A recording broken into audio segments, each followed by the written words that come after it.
大家好，今天7月4号，我找了一篇文章，我会把它过一下内容，接着全部朗读出来，作为我英文的口说练习啊。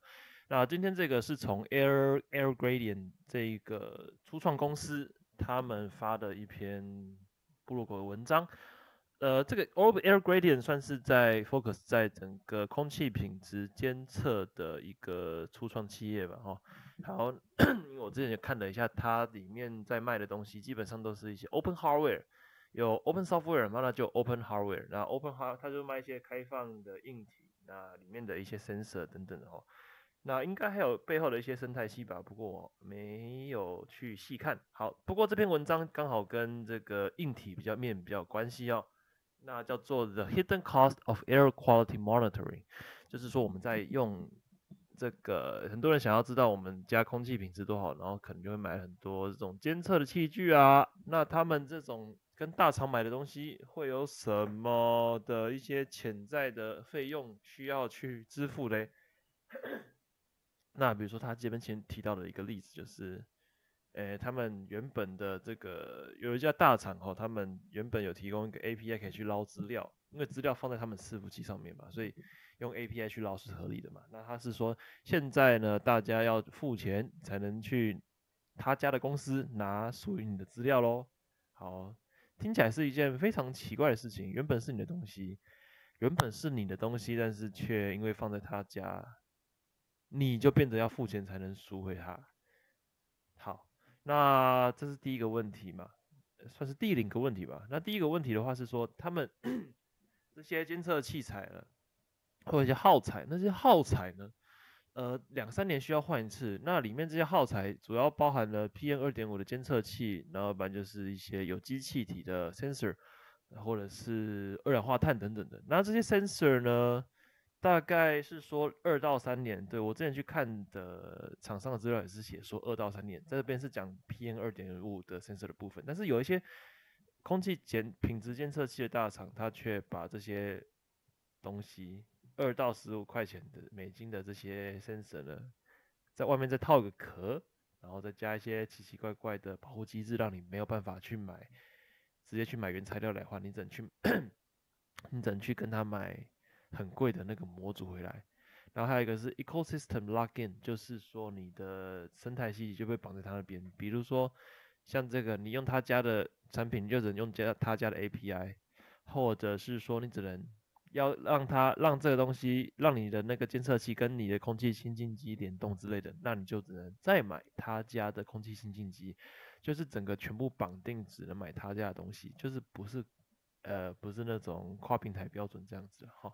好，那第三个的话是 lifetime of the monitor and repairability，就是说好不好维修的部分。然后再来就是第一个这个第零个问题哦，data ownership，就是明明你东西是谁的，明明是在你家录的，但是却跑到他的伺服器就说资料是他的，你要付钱才能把你家的资料给拿回来。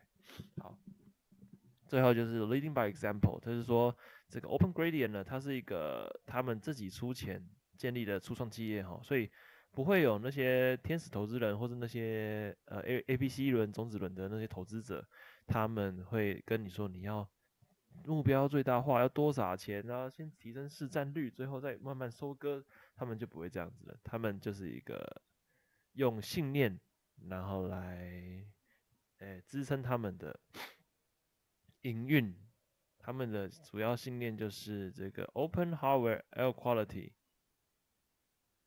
Monitors。好，好，那这边就是这个内容主要的一些部分哦。那我接下来全部给它念出来。So this blog post comes from Air Gradient. The title, the hidden cost of air quality monitoring is to try to warn you that if you if you buy a air quality monitor, uh, that's something you should consider before you really start to build your own air quality monitoring system in your house. So Here's the article. Over the past few months, one of the largest air quality monitoring manufacturers in the world has increasingly crippled their free data plan to the point that their free API does basically no longer work and forces people to upgrade to a pay plan. This has been done in a very opaque way, creating confusion to their customers. Unfortunately, we do observe this worrying trend among a number of manufacturers in the industry and want to highlight in the various invisible costs of owning an air quality monitor. Often, customers believe that the cost of an air quality monitor are only two parts: the initial hardware costs and possibly a subscription to the data platform.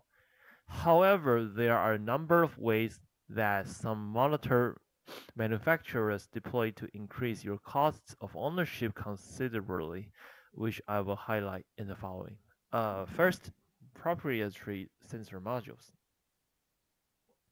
Nearly all of the air quality monitors in the price range up to $1,000 use the on-the-shelf sensor modules from companies like Senseair, Plantower, and Sensirion. These sensor modules in higher quantities typically cost between 2 to $15. Some of these modules have a limited lifetime and need to be replaced every 2 to 3 years. Although it would be very easy to replace these modules directly, a number of companies are now packaging these modules into small proprietary cartridges and are selling these for up to 10 times the underlying module cost, thus preventing the customers from sourcing the same module much cheaper. Furthermore, their dashboard will display a message to purchase replacement cartridges, often when these modules are still very accurate and could be used for a much longer time. Okay, this first hidden cost. A second hidden cost is ecosystem lock-in. It often it appears that some sensor manufacturers have a strong desire to force people into subscriptions, and this is sometimes even a metric mentioned in their annual report.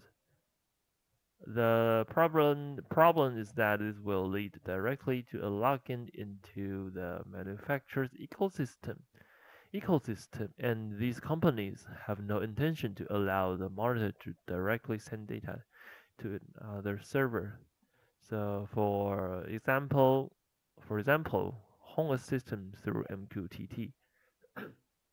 Sometimes this even leads to totally functioning monitors being sunsetted because the company does not want to support an older API anymore. Okay. Third is lifetime of the monitor and repairability. This is a very easy to design an air quality for repairability and longer life. We know this because we design our monitor air gradient one and our open source DIY kits with exactly this paradigm. However, even though a long lifetime products is really beneficial for our planet and the owners of the monitors, it might not maximize the profit of companies, at least in the short term. So unfortunately, many air quality monitors break after only a few years of service and often difficult or even impossible to repair because the manufacturers think it's not their interest. Okay, fourth is data ownership. Air quality data, especially outdoor data, can be monetized in many different ways.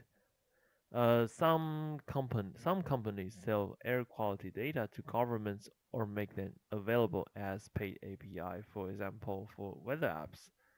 Others use the data in their online pollution maps to advertise their own products. The term and conditions of who actually owns their air quality data from your sensor are often vague. It's quite paradox that one of the most popular outdoor air quality sensor for citizen science projects has actually in their terms and conditions that you don't own your very data you collect. Unfortunately, very many customers do not read the terms and conditions and are not aware of this. We strongly believe that air quality data should belong to the ones who own the monitors and not the manufacturer. We also strongly encourage people to share their outdoor air quality data with the public through open data repositories like OpenAQ. Last one, leading by example. Being a self-funded startup, we do not depend on VCs pushing for maximum growth and profitability, but can set our own priorities. The small team behind Air Gradient has a strong belief that we do the right thing by focusing on sustainability and honestly to our customers. And we do hope this will pay off over the long run. Maybe. We also really enjoy the great community that is growing day by day and supporting us and our open source. Open hardware air quality monitors. We do hope we can set an example that other monitor manufacturers will follow. 好, questions you should ask now in the case you're in search for a new air quality monitor. Here's a list of questions you should ask to get a better understanding of the issues I've mentioned above. 1. Do you have a subscription-free way to send data directly to my own servers, like to Home Assistant via MQTT? Second, do I, as the owner of the monitor, have the full ownership of the data that I collect? 3. Do you monetize the data that I provide to your platform? 4. Do you share the air quality data with a public non-profit repository like OpenAU for common good? 5. Is your monitor easy to repair? Do you have a maintenance repair manual? 6. Do you offer spare parts for the monitor? At what cost? For how long?